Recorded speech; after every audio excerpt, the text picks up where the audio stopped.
नमस्कार दोस्तों, स्वागत है आपका हमारे ज्ञान भक्ति चैनल में। हरे कृष्णा, राधे राधे, जय सिया राम। दोस्तों, पिछली वीडियो में मैंने आपको बताया था कि तुलसीदास जी का नाम राम भोला कैसे पड़ा और कैसे उन्होंने अपनी पत्नी का त्याग किया और कैसे भगवान श्री राम से मिले। भगवान श्री राम से मिलने के बाद तुलसीदास जी का हृदय परिवर्तन हो गया था, उन्हें अलग ही अनुभूति होने लगी थी। तब तो वे भगवान श्री राम का नाम लेते और 24 घंटा प्रभु भजन में लीन रहते थे और भगवान की कथाओं का गुणगान किया करते थे। एक दिन रत्नावली के मायके से अनंत आया और उन्होंने बताया कि रत्नावली का और उनके पिताजी का देहांत हो चुका है। तब तुलसीदास जी कहने लगे, वे लोग पुण्यात्मा थे और अपनी पत्नी की प्रेरणा से ही मैं भगवान श्री राम तक पहुंच पाया हूँ। यह सुनकर अनंत ने भगवान तुलसीदास जी से तीर्थ यात्रा पर चलने को कहा। तुलसीदास जी अनंत के साथ वृंदावन को चले जाते हैं। वृंदावन में भी क्या देखते हैं कि वहाँ पर सभी लोग राधे कृष्ण का नाम जाप कर रहे थे और तुलसीदास जी तो श्री राम भक्त थे, वह अपने श्री राम राम का जाप कर रहे थे। यह देखकर वृंदावन के लोगों ने कहा कि तुलसीदास जी तो राम नाम का जाप करती हैं, देखते हैं यह कैसे श्री कृष्ण को प्रणाम करती हैं या नहीं। तब उन्होंने कुछ लोगों ने कहा, चलो हम तुम्हें भगवान श्री राम से मिलाते हैं। यहाँ ऐसा कहकर वे लोग तुलसीदास जी को कृष्ण मंदिर में ले जाकर खड़ा करते हैं और कहते हैं कि यह तुम्हारे राम हैं। तुलसीदास जी कहते हैं कि यह वेशभूषा तो बिल्कुल राम जैसा है, लेकिन यह हमारे राम नहीं है, क्योंकि यह धनुष बाण नहीं लिए हैं। तब गोस्वामी तुलसीदास जी हाथ जोड़कर कहते हैं, कहा कहीं छवि आज की भली विराजी नाथ, तुलसी मस्तक जब नवे धनुष बाण ले हाथ। तब तुलसीदास जी भगवान के सामने हाथ जोड़कर कहने लगे, प्रभु आज की छवि आपकी बड़ी अनोखी है, लेकिन हमारा मस्तक तब नवेगा जब तुम धनुष बाण हाथ में ले लोगे, तभी मैं तुम्हें अपना प्रभु श्री राम मानूंगा। यह देखकर भगवान श्री कृष्ण ने बंसी छुपा ली और धनुष बाण हाथ में ले लिया और तुलसीदास जी को राम रूप में दर्शन दिए। तब भगवान श्री कृष्ण का अलौकिक रूप देखकर तुलसीदास जी अत्यंत प्रसन्न हुए। उन्होंने वृंदावन के लोगों से कहा कि राम कृष्ण दो एक हैं, अंतर नहीं विशेष, इनकी नयन गंभीर है, इनकी नयन चितचोर।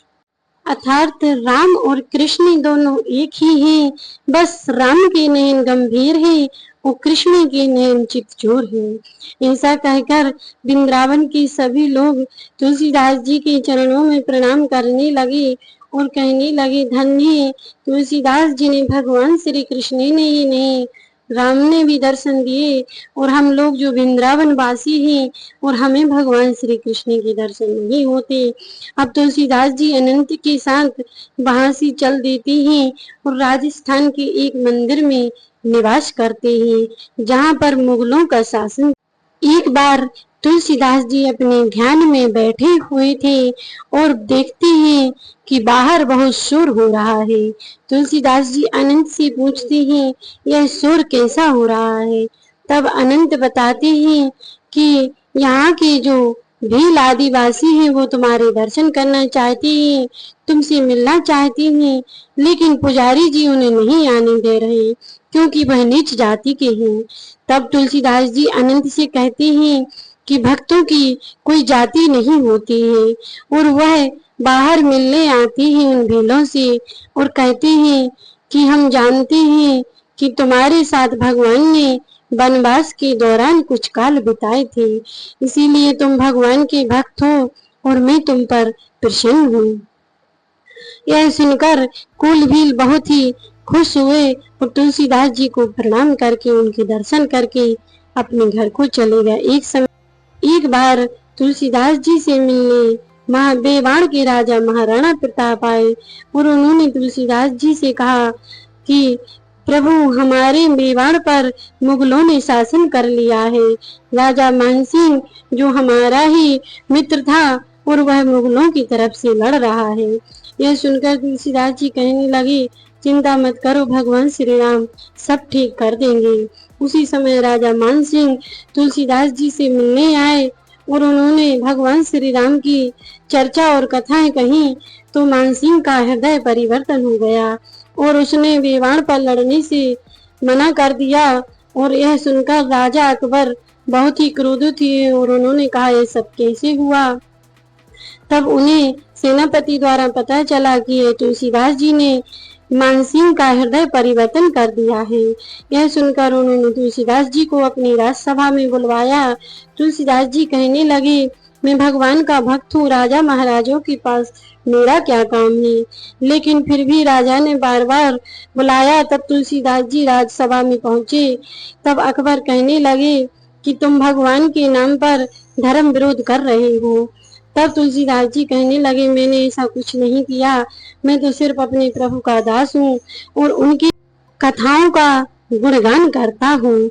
यह सुनकर अकबर बहुत ही क्रोधित हुए और उन्होंने एक मृत शरीर को उनके सामने रख दिया और कहा कि तुम अपने भगवान के प्रताप से इसे जीवित करो या फिर हमारे सामने घुटने टेको। तुलसीदास जी ने उनके सामने घुटने टेकने से मना कर दिया। तब अकबर बहुत ही क्रोधित हुए और उनको तुलसीदास जी को जेल में डाल दिया। माना जाता है कि तुलसीदास जी ने जेल में ही हनुमान चालीसा की रचना की थी और हनुमान चालीसा की रचना करके उन्होंने 40 दिन तक हनुमान चालीसा का पाठ किया था। तभी भगवान भोलेनाथ की कृपा से वहां पर बंदरों ने अकबर के शासन पर आक्रमण कर दिया था और इस कारण से अकबर ने तुलसीदास जी को छोड़ दिया था। अब तो तुलसीदास जी भगवान के चमत्कार से प्रसन्न होकर खुश होकर एक मंदिर में भगवान भोलेनाथ के दर्शन करने पहुंचे, पर वहां पर पंडित जी ने उनको दर्शन नहीं करने दिए। वह निराश होकर भगवान के मंदिर की सीढ़ियों पर बैठ गए। तब उसी दिन उन्होंने भगवान से प्रार्थना की कि प्रभु, मैं आपके दर्शन करने नहीं आ सकता, लेकिन आप तो मुझसे मिलने आ सकते हो। यह सुनकर भगवान भोलेनाथ तुलसीदास जी से मिलने आए और कहने लगे, तुलसीदास जाओ, तुम वाराणसी लौट जाओ। प्रभु की आज्ञा पाकर तुलसीदास वाराणसी वापिस आ गए और वहां पर भगवान भोलेनाथ की आज्ञा से उन्होंने रामचरितमानस की रचना की। रामचरितमानस की रचना उन्होंने हिंदी में की थी, इसीलिए सभी पंडितों ने उस रामचरितमानस को अस्वीकार कर दिया कि भगवान की कथाओं का वर्णन सिर्फ संस्कृत में हो सकता है, हिंदी में नहीं। यह सुनकर तुलसीदास जी अत्यंत दुखी हुए। उसी रात कुछ पंडित तुलसीदास जी की कुटिया में अंदर जाने को हुए कि रामचरितमानस उठा लें और गंगा जी में बहा दें। तब उन्होंने देखा कि सामने दरवाजे पर 2 राजकुमार पहरा दे रहे हैं।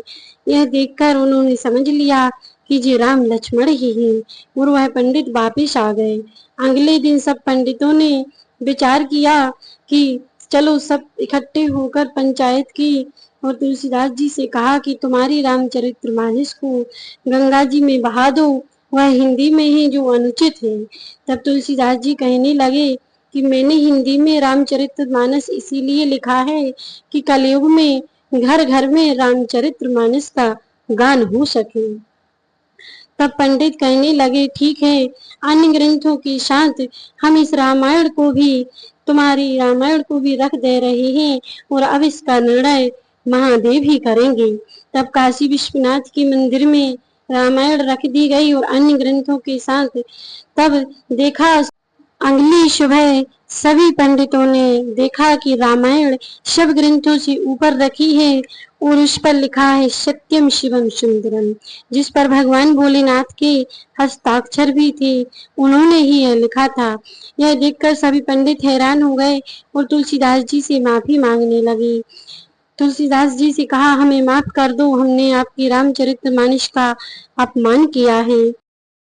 इसके साथ सभी तुलसीदास की रामचरित्र मानस का सम्मान करने लगे और भगवान श्री राम की कथाओं का गुणगान करने लगे।